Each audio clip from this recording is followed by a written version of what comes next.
Assalamualaikum warahmatullahi wabarakatuh.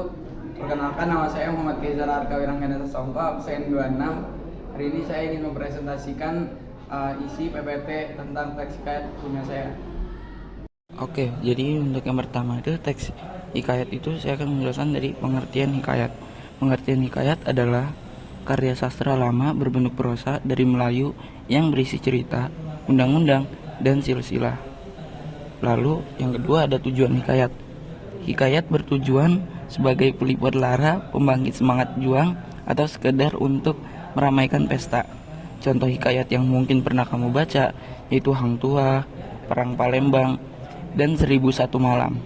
Di dalamnya terdapat cerita yang membuat pembacanya akan merasa hanyut.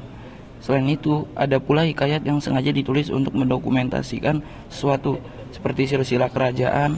Lalu ada hikayat yang ditulis dengan jalan cerita dibuat sesuai perintah raja. Lalu untuk membuat para musuh seolah-olah kerajaannya yang paling perkasa.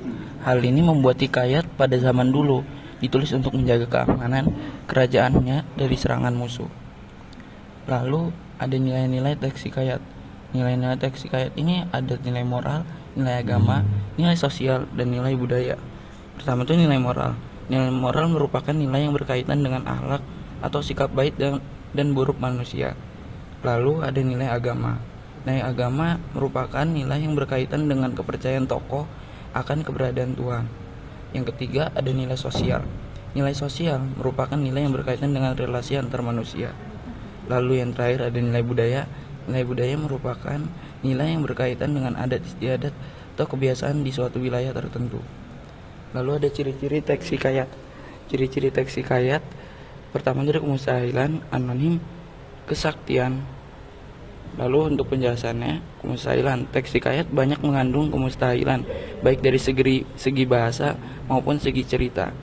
Anonim, hikayat bersifat anonim, maksudnya adalah tidak diketahui secara jelas nama pencerita atau pengarang dari hikayat tersebut. 3. Kesaktian, tokoh dalam hikayat seringkali diceritakan memiliki kesaktian tertentu. Lalu ciri-cirinya ada istana sentris, arkais, dan statis. Istana sentris, hikayat bersifat istana sentris yaitu bertema dan berlatar kerajaan. Arkais, hikayat bersifat arkais yaitu menggunakan bahasa yang sudah lampau. Tambahkan subjudul. Yang keenam ada statis. Penggambaran dan penulisan kisah dalam hikayat tidak memiliki banyak perbedaan dengan hikayat lain atau hikayat dari negara lain. Lalu untuk strukturnya sendiri, hikayat terdiri dari abstraksi, orientasi, komplikasi, resolusi, lalu koda. Abstraksi merupakan gambaran besar dari cerita. Bagian ini yang akan dikembangkan lagi menjadi beberapa macam peristiwa. Lalu ada orientasi. Bagian orientasi berkaitan dengan beberapa aspek seperti aspek tempat, latar, waktu, dan suasana. Komplikasi. Komplikasi merupakan urutan kejadian yang mengarah pada puncak masalah. Lalu ada resolusi. Resolusi merupakan penyelesaian dari konflik yang dialami tokoh atau karakter dalam cerita hikayat. Yang terakhir ada koda.